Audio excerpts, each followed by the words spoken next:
Tras la muerte de Alarico II en la batalla de Boilé, los magnates visigodos eligieron en Narbona como nuevo rey a Gesa Leico, hijo ilegítimo de Alarico II.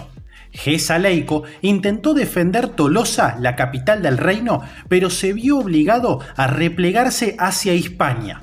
El desastre visigodo lo evitó el rey ostrógodo Teodorico el Grande al enviar desde Italia un ejército al mando del general Iva, que logró detener el avance franco y recuperar Narbona de manos de los burgundios, aliados de los francos. Sin embargo, no pudo impedir que el reino visigodo de la Galia se perdiera para siempre, excepto la Galia narbonense, también conocido como Septimania.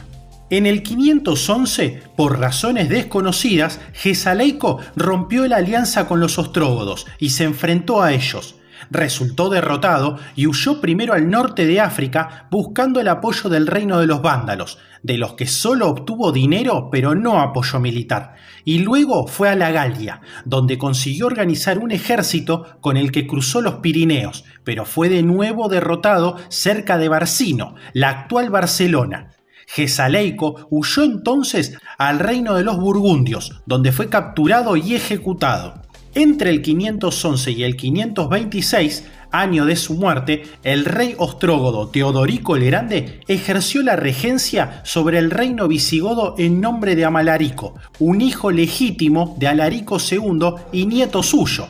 Teodorico confió el gobierno de Hispania a dos funcionarios, uno ostrógodo y otro romano, que tuvieron que hacer frente a la difícil recuperación tras el desastre de Boilé. Además, eran los encargados de recaudar el impuesto en grano que Teodorico impuso a Hispania y que servía para alimentar a Roma, impuestos que levantaron protestas por los excesos cometidos de los recaudadores. Al final de su regencia, Teodorico nombró gobernador militar de Hispania a Teudis, un ostrógodo acaudalado por haberse casado con una rica hispano-romana, quien llegó a hacerse casi independiente de Teodorico, ya anciano y que se encontraba muy lejos, en Italia. Tal vez Teudis se apoyó en la nobleza visigoda, descontenta porque los más altos cargos del reino eran ocupados por, entre comillas, extranjeros. Sin embargo, Teudis pagó puntualmente el tributo anual debido al monarca ostrógodo. Tras la muerte de Teodorico el Grande, en el 526, ocupó el trono visigodo Amalarico, quien inmediatamente firmó un tratado con el rey ostrógodo Atalarico, sucesor de Teodorico, por el que el reino visigodo quedaba exento del pago del tributo anual y recuperaba el tesoro real que estaba en manos de los ostrógodos desde que estos ocuparan Carcasona tras la derrota visigoda en la batalla de Boilé. Asimismo, quedó fijada la frontera entre los dos reinos en la desembocadura del río Ródano, por lo que se confirmó que la parte occidental de la provincia Galia Narbonense, también llamada Septimania, pertenecía al reino visigodo y así permaneció hasta el fin del mismo en el 711, a pesar de que los francos intentaron arrebatársela en varias ocasiones. Del reinado de Amalarico, los únicos hechos que conocemos son su matrimonio y su muerte. Amalarico se casó con la princesa franca Clotilde, hija de Clodoveo I y hermana de Childeberto I, a la que intentó convertir al cristianismo arriano recurriendo a la violencia y a la difamación, pero aquella se mantuvo fiel a su fe cristiana católica. El rey franco Childeberto I decidió intervenir y en el 531 invadió la Septimania, derrotando a Amalarico en una dura batalla en Narbona. El rey visigodo huyó a Barcelona, pero allí fue asesinado en el foro cuando intentaba refugiarse en una iglesia católica. Sin embargo, tras su victoria, Childeberto y su hermana no intentaron ocupar Hispania y regresaron a su reino franco de la Galia. Con Amalarico desapareció el último descendiente de Teodorico I, el fundador del reino visigodo de Tolosa. Le sucedió el ostrógodo Teudis, quien ya había gobernado Hispania durante la regencia de Teodorico el Grande y que probablemente estuvo detrás del asesinato de Amalarico, ya que cuando se produjo la invasión franca de la Septimania se había rebelado contra él. De Teudis se tiene constancia de él, citando: único caso de legislación visigoda conocida del período entre Gazeleico y Liuba. El 24 de noviembre del 546, el rey promulgó en Toledo una ley sobre los costes y gastos de los litigantes en los procesos judiciales de los hispano-romanos o de los galo-romanos, pero no de los godos, por lo que fue incluida en el breviario de Alarico y no en el código de Eurico. Existen historiadores que han atribuido que este hecho permite inferir que la capital visigoda estaba en Toledo, como dice Edward Arthur Thompson. Sin embargo, parece que fue una residencia real ocasional, ya que la capitalidad de Toledo se estableció en el reinado de Atanagildo. Durante su reinado, Teudis tuvo que hacer frente a la invasión franca del 541, que esta vez no se dirigió contra la Septimania, sino que atravesó los Pirineos y se adentró en Hispania.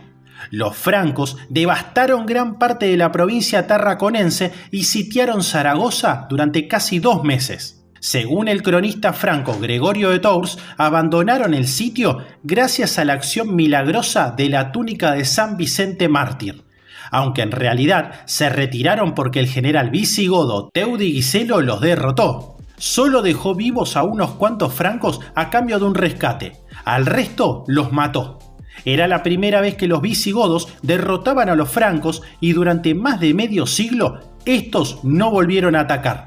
En cambio, Teudis no pudo impedir que el imperio bizantino, después de haber puesto fin al reino de los vándalos del norte de África, se apoderara en el 534 de Ceuta, que estaba defendida por una guarnición visigoda. Más tarde, Teudis intentó recuperar Ceuta, pero fue derrotado. Teudis fue finalmente asesinado en el 548. Le sucedió Teudicelo, el general que había derrotado a los francos 7 años antes, pero su reinado fue muy breve porque fue asesinado en Sevilla en diciembre del 549. A Teudicelo le sucedió Ágila I, que no pudo impedir que los bizantinos cruzaran el estrecho de Gibraltar y ocuparan parte de la provincia de la Bética y de la Cartaginense, fundando la provincia bizantina de España, en el sur y sureste de la península. La invasión bizantina fue propicia por las luchas internas entre los propios visigodos que estallaron durante el reinado de Ágila.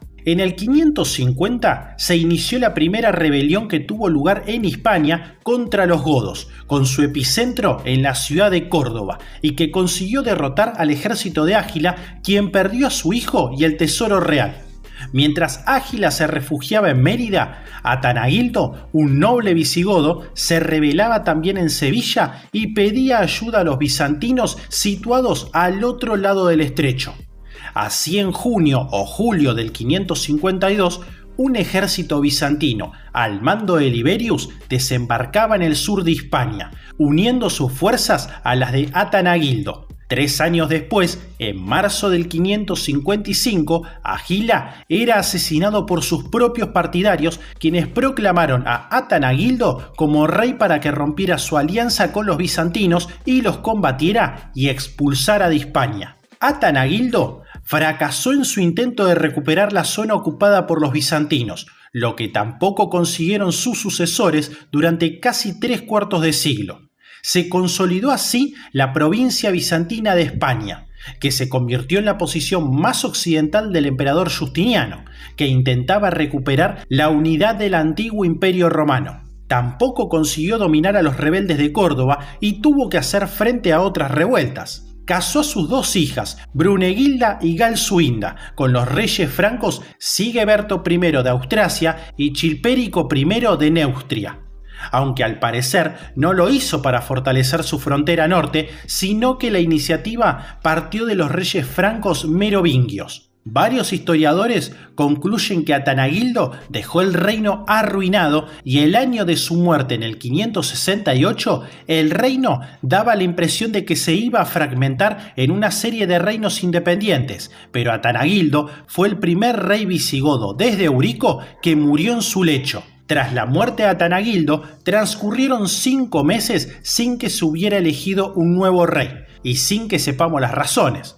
Los magnates de Septimania eligieron a Liuba I, Pero esto no satisfizo a los magnates de la península, en especial al clan de Atanagildo, lo que produjo un compromiso de elegir a su hermano Leovigildo y repartirse el poder, mientras Liuba se ocupaba de la defensa de la Septimania, de nuevo amenazada por los francos. Leovigildo quedó encargado de los asuntos de Hispania y contrajo matrimonio con la viuda Atanagildo. Cuando Liuba murió en el 572, Leovigildo quedó como gobernante único del reino. Durante estos años del reino visigodo arriano, nada menos que 4 reyes sucesivos fueron asesinados: Amalarico, Teudis, Teudigiselo y Águila. Eso es demasiado incluso para el siglo VI. Tras contarnos el asesinato de Teudigiselo, Gregorio de Tours observa que los godos han adoptado la odiosa costumbre de matar con la espada a los reyes que no les satisfacen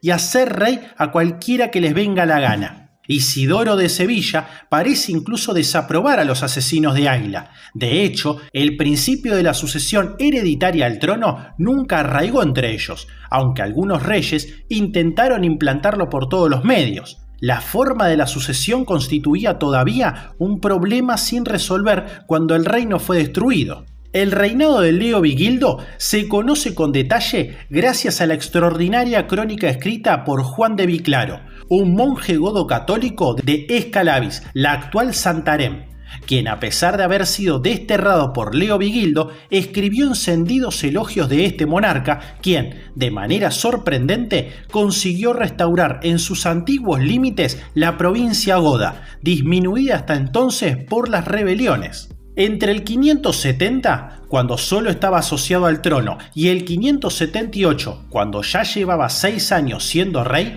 Leovigildo llevó adelante una ambiciosa política de restauración de la autoridad de la monarquía visigoda sobre las zonas de Hispania que Atanagildo había perdido. Comenzó en el 570 con el ataque a la provincia bizantina de España, en un momento en que las preocupaciones del emperador estaban centradas en las amenazas que provenían del otro extremo del imperio. Devastó la región de Bastetania, alrededor de las ciudades de Baza, que cayó en sus manos, y de Málaga.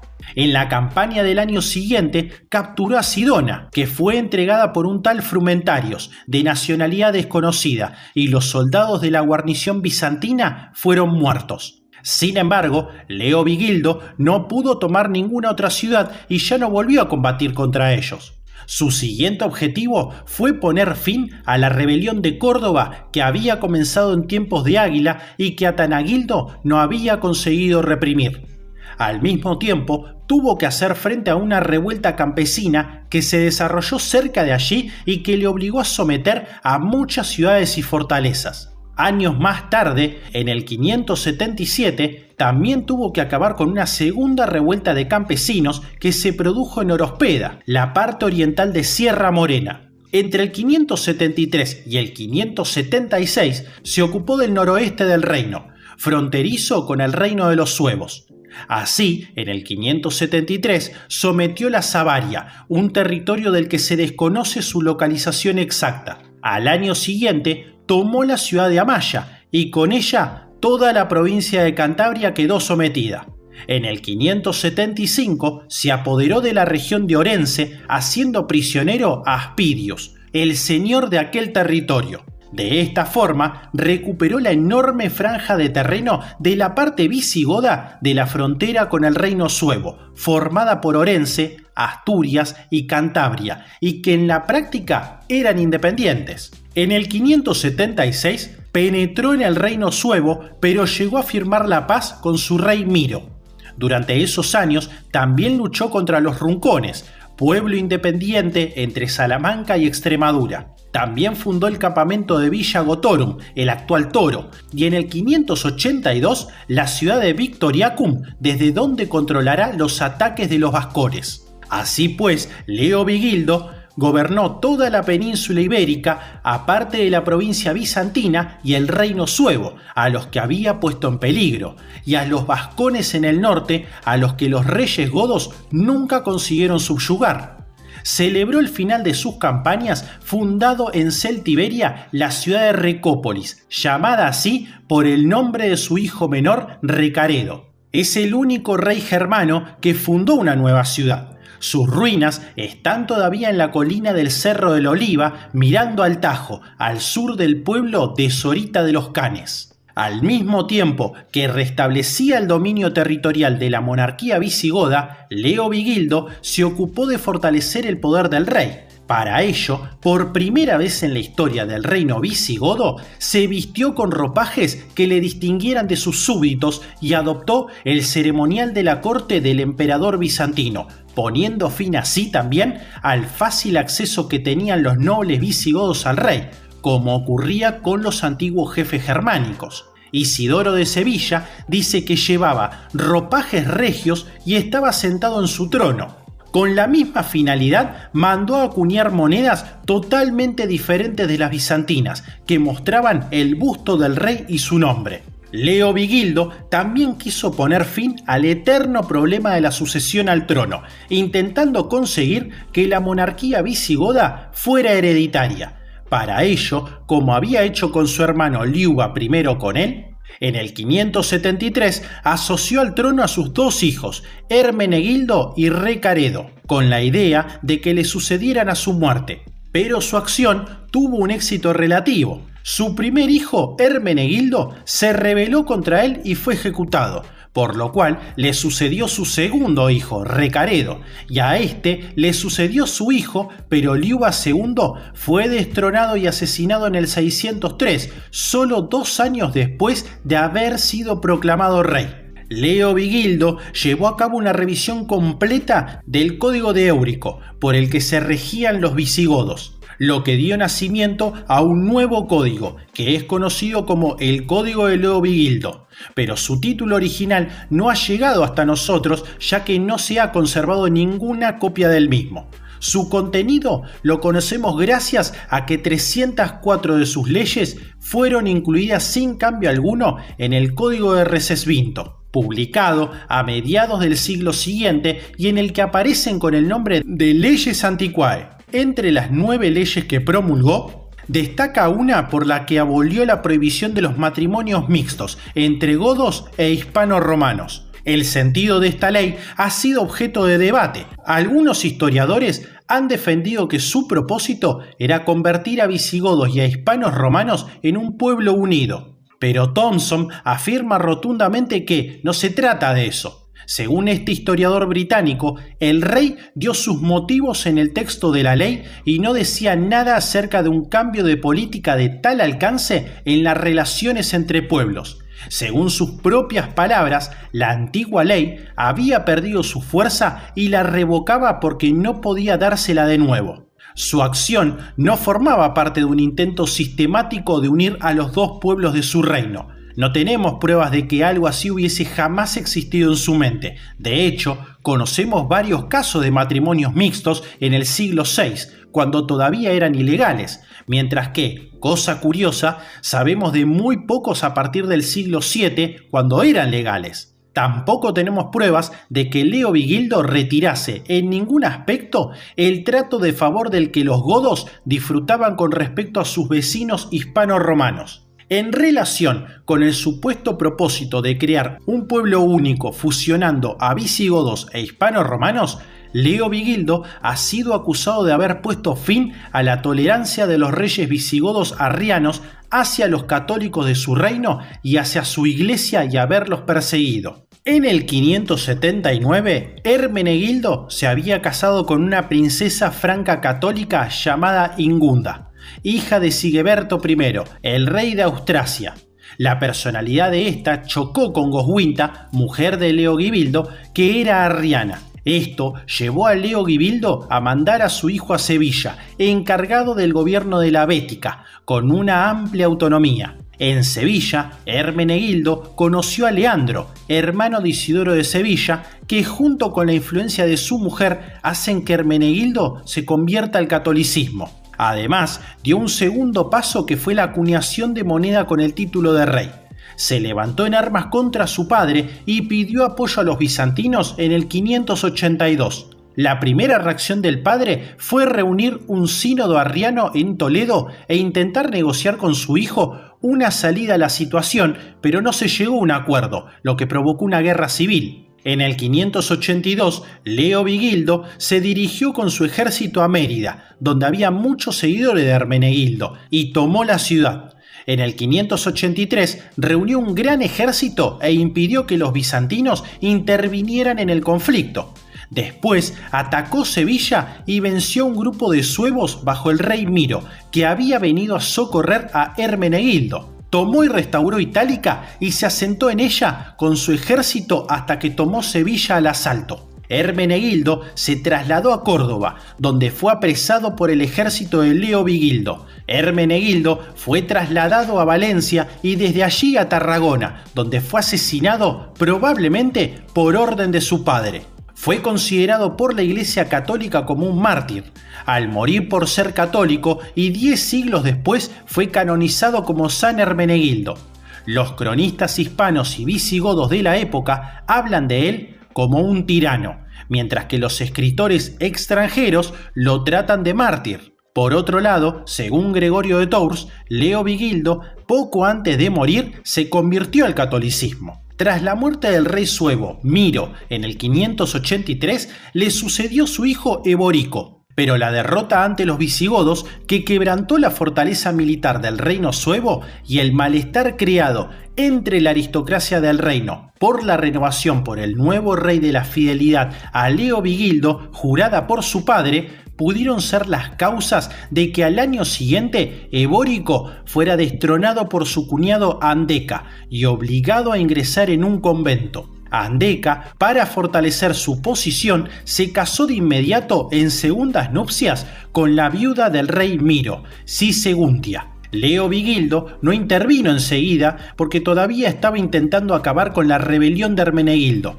pero en cuanto consiguió ponerle fin, encabezó un ejército en el 585 que penetró en el reino suevo y se apoderó de él.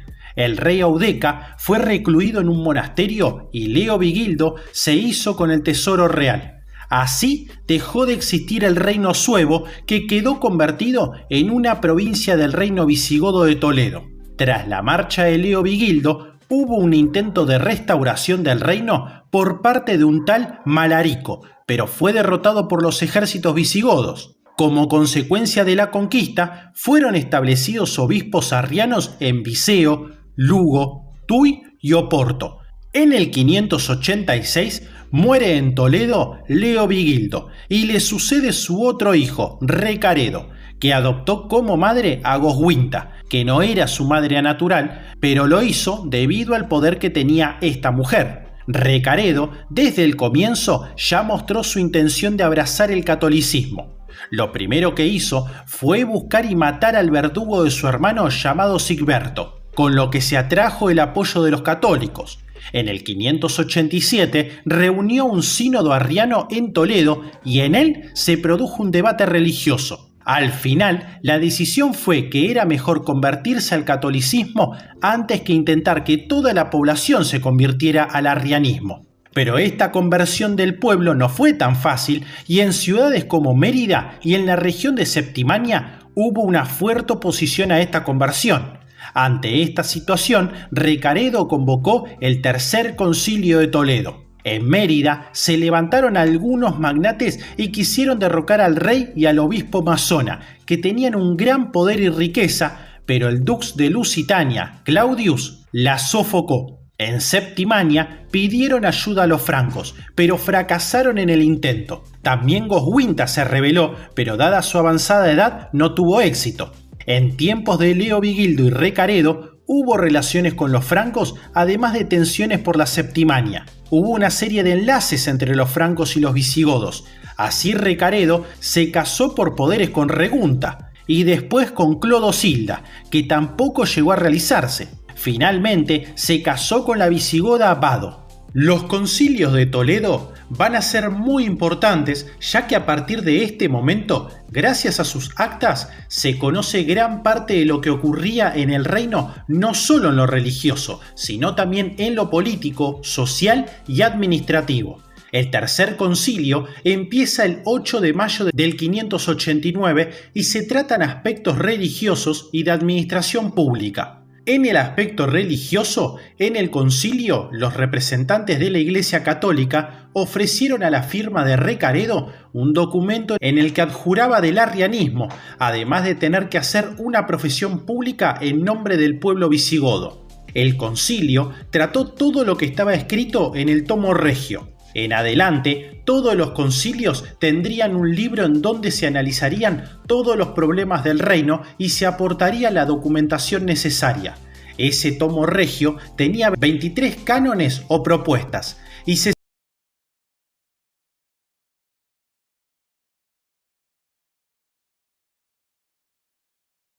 Ixtorix, suscríbete.